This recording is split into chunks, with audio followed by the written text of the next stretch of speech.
All right, well, we are recording. Welcome, everybody. My name is Chase Stell, and I'm an associate at the Center for Transportation and the Environment based in Atlanta, for those of you who have not met, and I'll let Jason introduce himself. Hey everyone, thanks for joining us today. We hope to be able to award some good projects for this opportunity. So we're glad there's some good turnout. I'm the Director of Technology Development here at CTE, and I think I'll just leave it at that. We're going to let Chase kind of make further introductions and take you guys through it, and I'll be here for support. Thanks, Jason. So I have prepared a PowerPoint presentation, so I'll go ahead and share that. And to minimize kind of interruptions and flows, I think we're asking to just hold questions till the end. Anything blaring you can ask, but for the most part, try to wait and ask toward the end if you don't mind. Let me share my.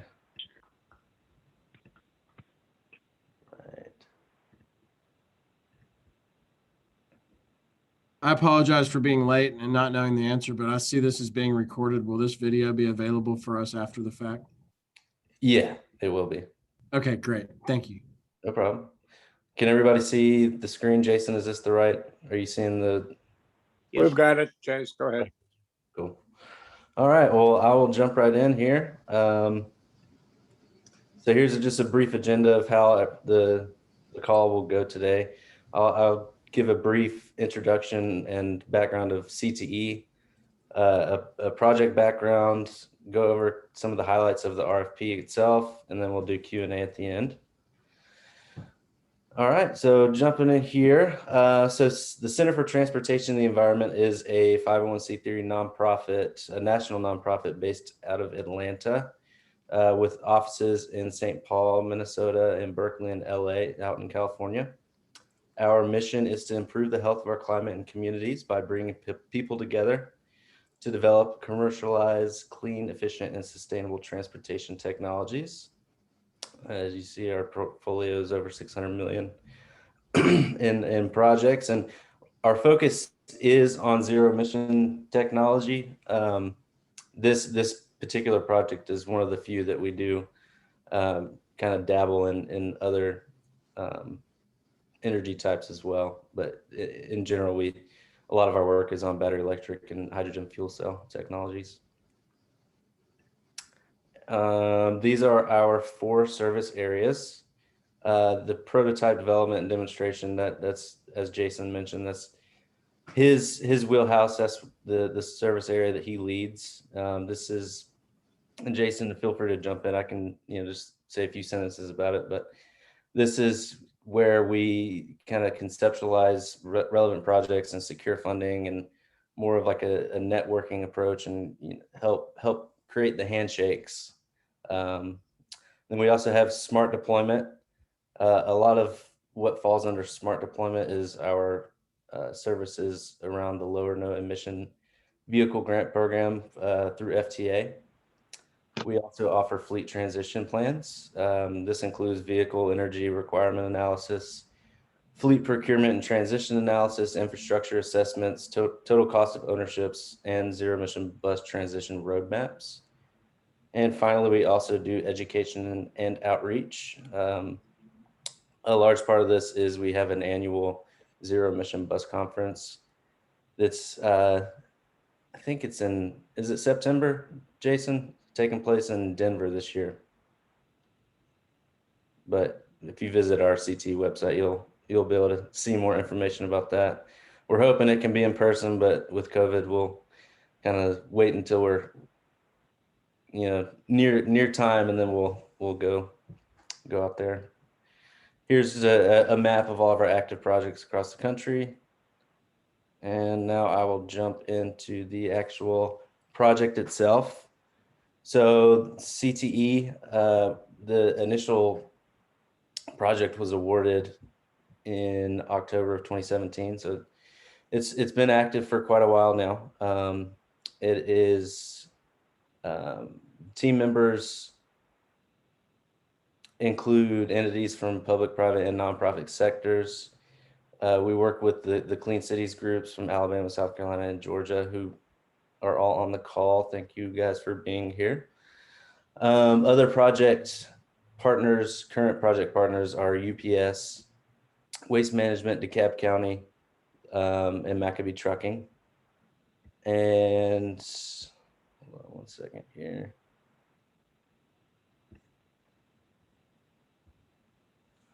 Yeah, so the project objectives, as you see here, are the deployment of alternative fuel fleets and infrastructure. And then another component is we are conducting an analysis of CNG stations for a hydrogen fuel infrastructure deployment. So that's currently underway as well. And then also we work with the Clean Cities groups to develop alternative fuel corridors in the Southeast and to help develop strategic alternative fuel vehicle fleet partnerships. All right, I will jump into the RFP itself here. So yeah, a little bit of the background. The available funding, a project reorganization led to this funding that became available kind of late in the project, but we're happy to be here and make sure that all the funding stays in one of our 3 states and doesn't go back to Washington, because we like to deploy vehicles and infrastructure here. So and the objectives are to solicit proposals from eligible alternative fuel fleets and equipment suppliers, and then we intend to select 1 or 2, kind of depending on how many proposals we get and what they look like and that nature. The eligibility of infrastructure and vehicles are CNG or battery electric, and the priority is based on location, not fuel type. So as an example, we don't, for purposes of this RFP, we're not placing a higher priority for battery electric technology, as an example. And here are some key dates and funding. If you've already had a chance to look at the RFP itself, you've probably seen this already. So it was issued last Friday, and then here we are today on the pre-proposal meeting. And then a couple weeks, or I guess the 5th is next Friday. We asked that all questions are sent by next Friday, just so we can have a little bit of time to process those and get those posted and everything. And then the RFP submission deadline is the 26th of March, which is 1 month from today. And we are aware that that's a pretty tight timeline. So depending on how the next few weeks goes, there is a chance it may be pushed out a week or 2. It kind of depends on how many we get and the kind of questions we get and that sort of thing. And if we do stick to the March 26th submission deadline, we intend to spend a couple weeks working through the evaluation period, and the notice of award will be April 9th. And the funding here, as you see, there is $888,800 of federal funds available, and the minimum cost share requirement is 50%. So if, for an example, someone requested the full amount, minimum cost share would have to be $888,800 as well. All right, and the scope of work, we're seeking a project partner to design, build, commission, operate, and maintain a public access CNG fueling station or electric vehicle charging station, and or to procure, operate, and maintain CNG or battery electric vehicles in Alabama, Georgia, or South Carolina.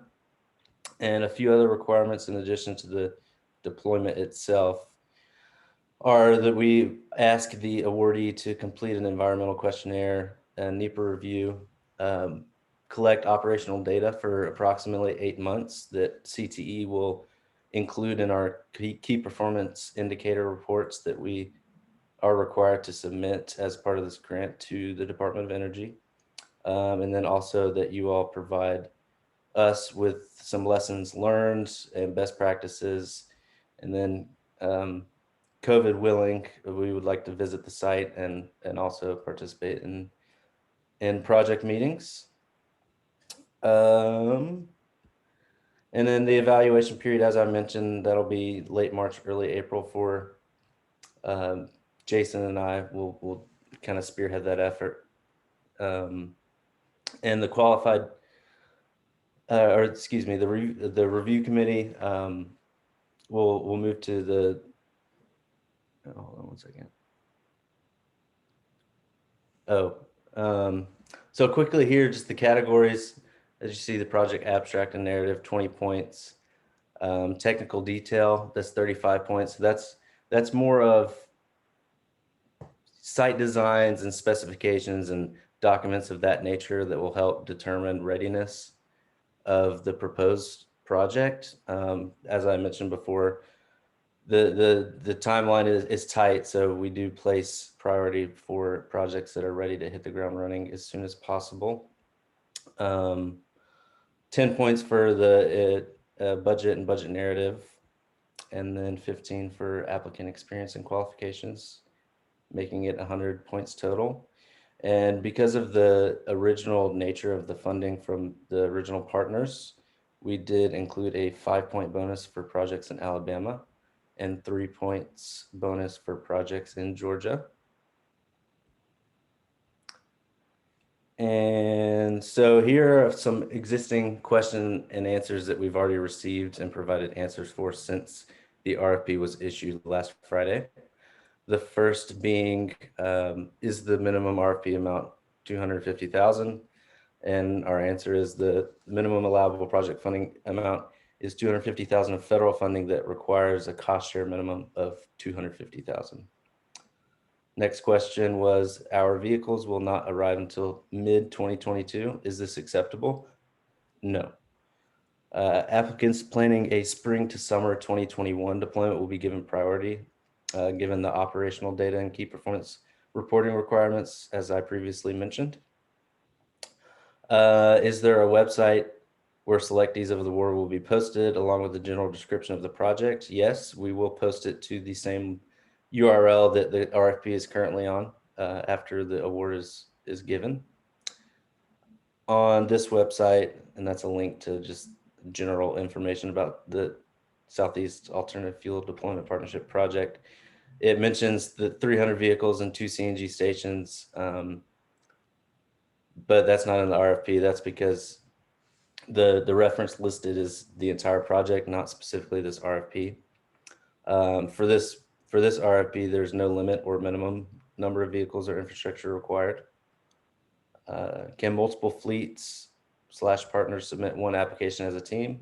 Yes, you can. And then the last question we've got is, can project vehicles be leased out? i.e., if the applicant is a leasing company, if so, are there any provisions for leasing? Leased vehicles are acceptable, but it is important to point out that the Department of Energy does retain interest in any property or equipment purchased with funding, but the title does stay with the vendor. So, and then our last slide here, as I mentioned, and this is the same URL that I'm sure everyone's already had a chance to look at, and that's the same website where we'll continue to post any updates throughout the next several weeks.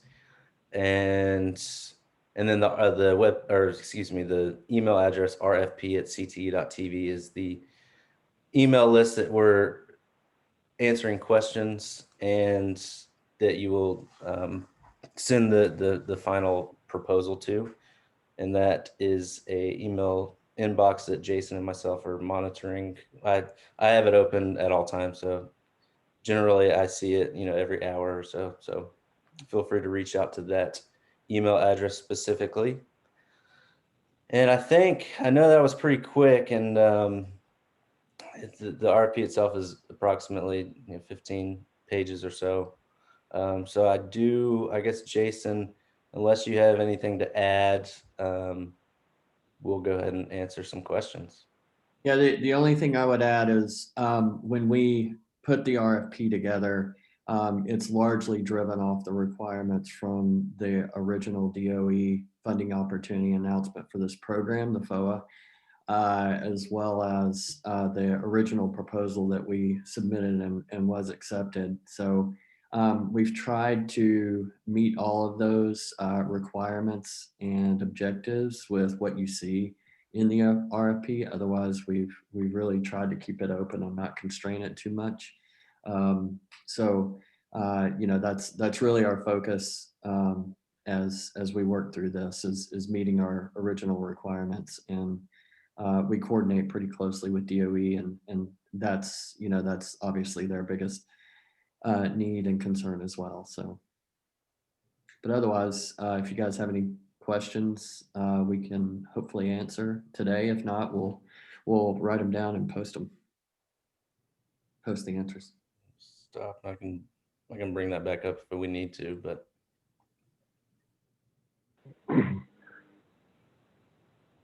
I got a question. sure. All right, so my name is Jim Hayhurst. I'm the business development manager in the Eastern U.S. for Chesapeake Utilities. We're building the largest CNG station on the Eastern Seaboard in Savannah, Georgia. It's currently under construction. It broke ground a couple months ago. And so my question is, can we still apply for some of this grant funding assistance, even though this is a station that's already contracted and being built? That's a good question. I think we might have to table that. Typically, for federal grants, the funding has to be expended within the contract period. So the period following award and contracting up until, you know, the end of the period, in order to receive grant funds and be able to account for matching funds. Since this one had previously, our overall program has started, so the CT contract is currently in place. So, you know, I think I would have to say at this point, it needs to be the expenses need to be incurred after we get under contract with the awardee, and or the match needs to occur after that as well. After that point, I think it would be okay if you had actually signed a contract before, but I think the expenses would need to be incurred after that. So I think that's generally going to be the answer, but I think we'd like to follow up with a written response to that question. Okay, so we're catering to the drayage fleet haulers in the Port of Savannah. That's one of the reasons we're constructing the station.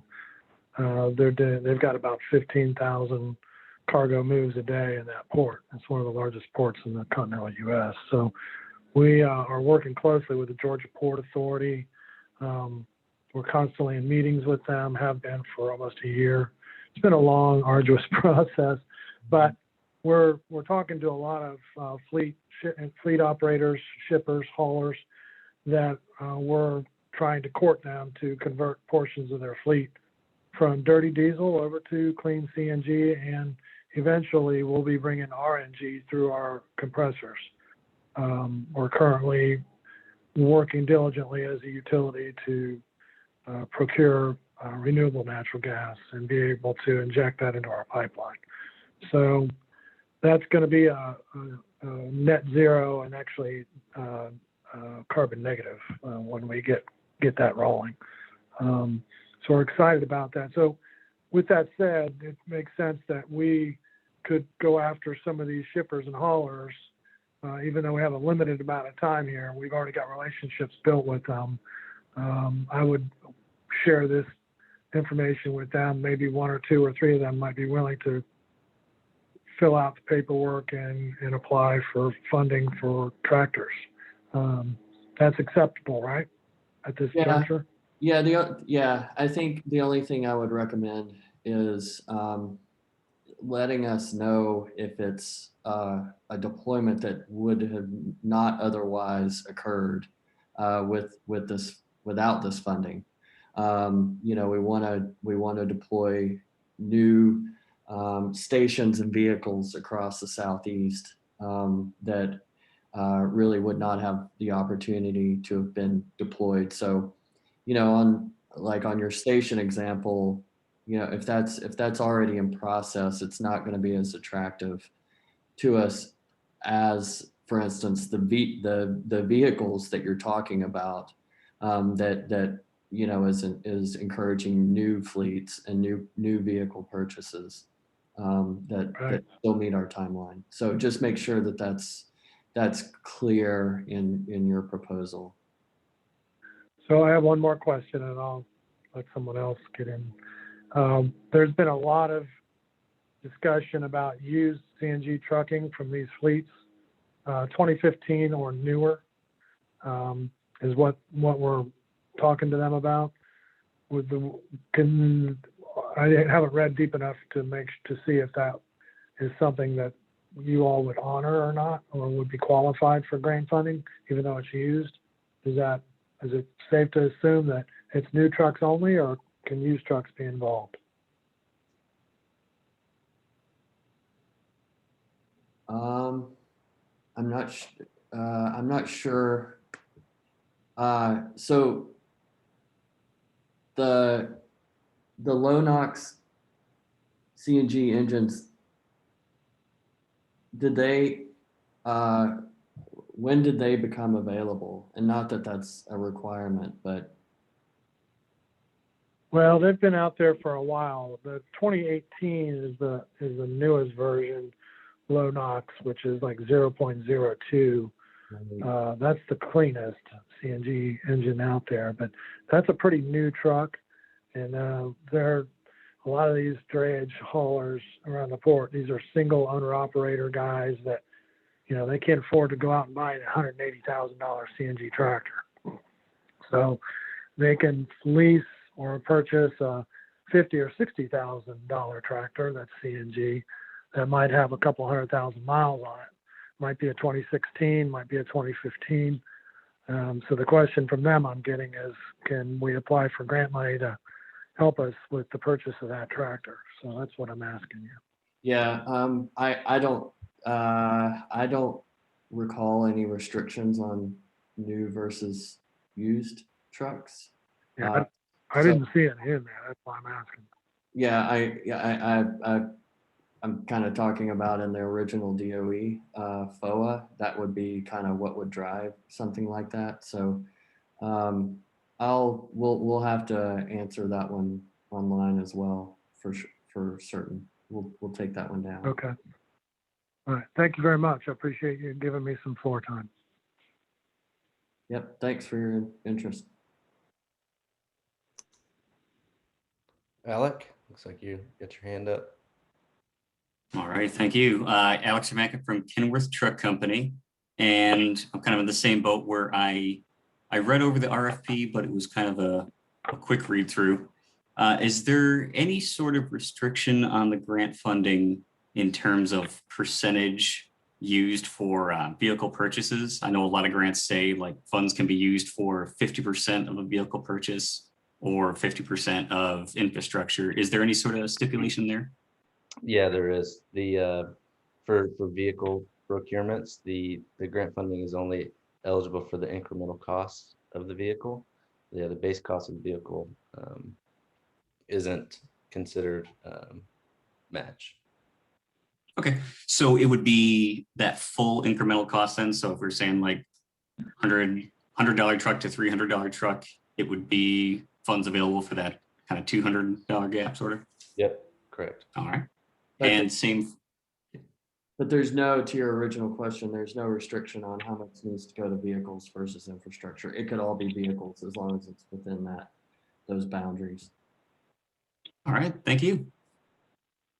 No problem. Sharika? Hey Chase, I got two questions. I'm the business development manager here. for the Southeast for clean energy fuels. My first question is, can the grant money be used to upgrade existing infrastructures for better access to fleets?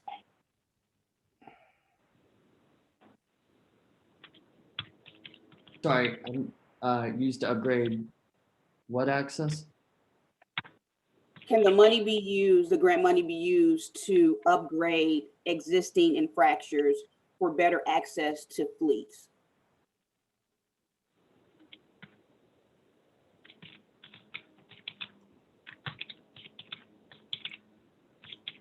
I think that's going to be another one that we're going to have to table for now and go back to the original DOE FOA just to confirm. But we'll get a written response out. Okay. And then my last and final question is, in regards to building the CNG stations, is there some type of requirements as far as incorporating RNG in those stations? Is that possible? There's no requirement in regards to RNG. Okay. Thank you. No problem.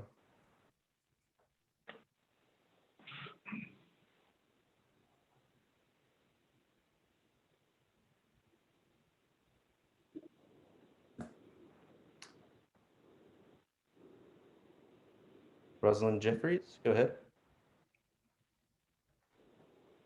Thank you. First off, thank you for releasing this RFP and holding this pre-proposal meeting. My name is Rosalind Jeffries of Amply Power, and I had a few questions. First off, for this RFP, I know you've kind of talked about that it needs to be new, can't be going to already, as from the previous questions, but is this infrastructure supposed to service the already deployed fleets as part of the program? Or is it for completely new fleets? I don't think there's either option would be acceptable. Okay. If they did serve existing project vehicles or infrastructure, that would be great, but it's not a requirement. Thank you. And then for the currently deployed fleets, are they publicly or privately refueled with natural gas or with charging infrastructure? I think they're all private. I'd have to, yeah, let me table that. My gut says they're all private, but let me double check. Okay. And then for the timeline, it says all activities should be completed by the end of February 2022. And that has to include the 8 months of data collection, which only leaves 2 to 3 months after award to install any infrastructure or procure any vehicles with the awarded amount. Is there a possibility that the end date gets extended to allow for permitting holdups or other issues with getting the equipment or vehicles?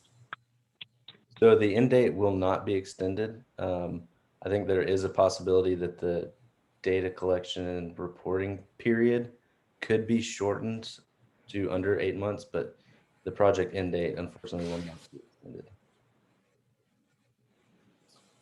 Okay, thank you. And then my last question is, for public access, does this mean available 24/7 or open to public fleets?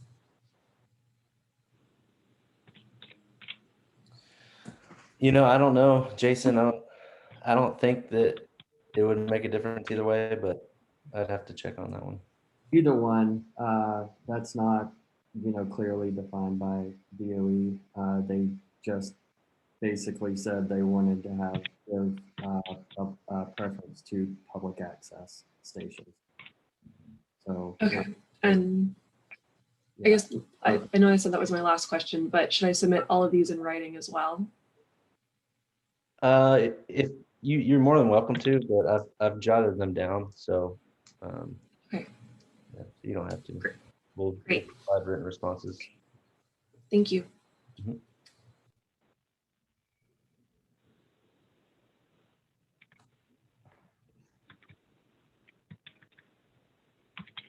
Yeah, we understand this is a tight timeline. It would be very difficult for us to pull one of these off. And we've tried our best to, try to accommodate that and encourage DOE to give us as much time as possible. So we certainly understand that's a challenge, but, do the, do the best you can, and, we'll see what we can do.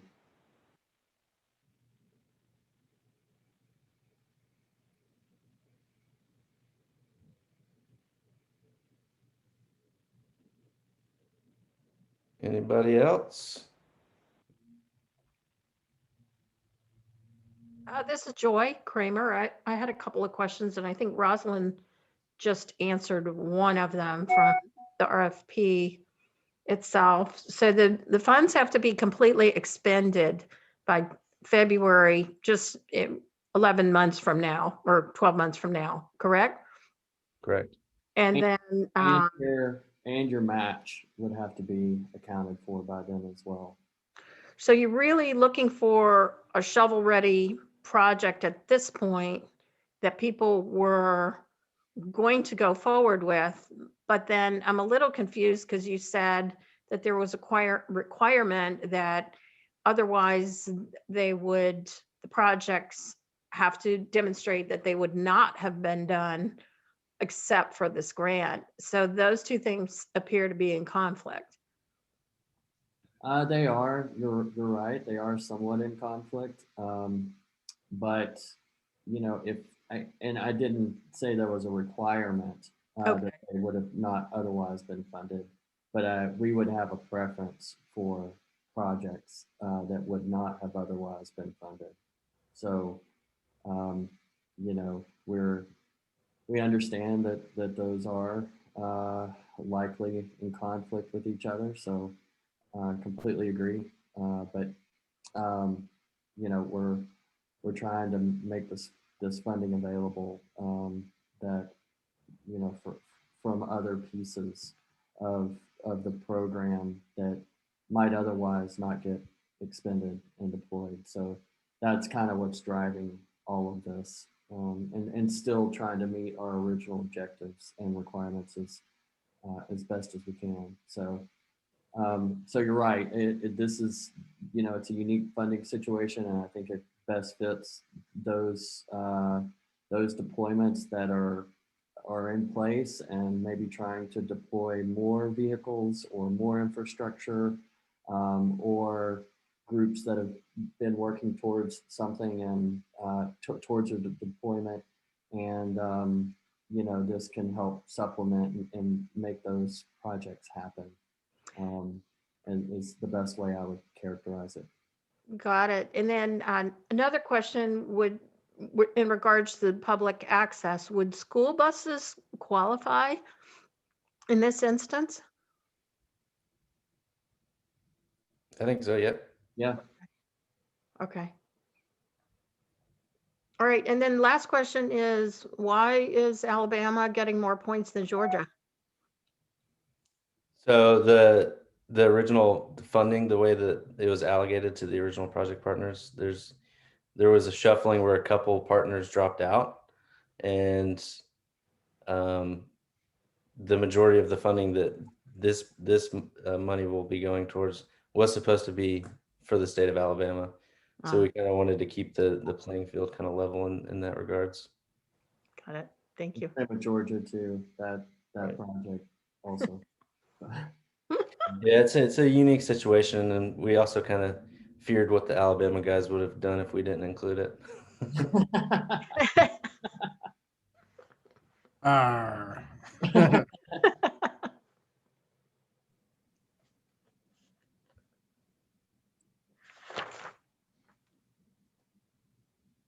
All right, well, leave it open for another minute or so, but if no one else has anything, we'll conclude and get all these answers typed up and on the website.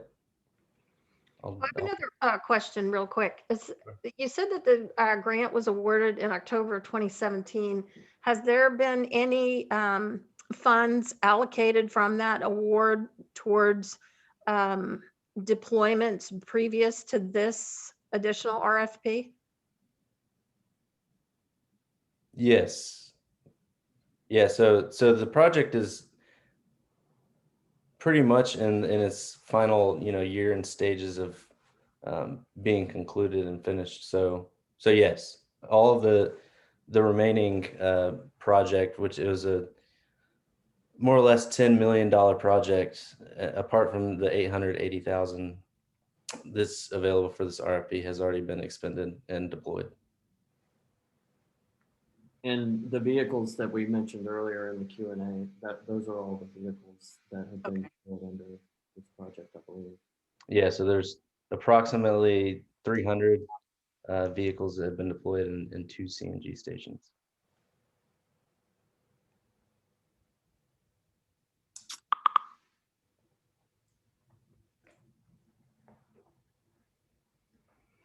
All right.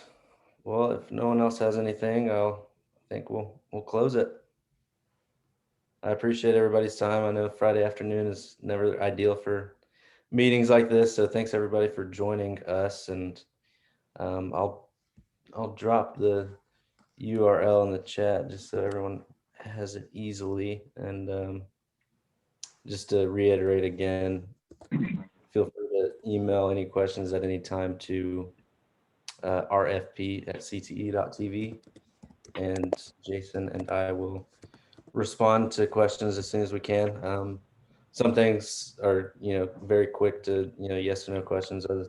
Other things might take a few hours or a few days to get confirmation from DOE or other stakeholders. So. Well, thank you, Jason. Yes. Thank you, Jason. Have a good weekend, everyone. Appreciate it. Thank you all Thank you. for your help and interest.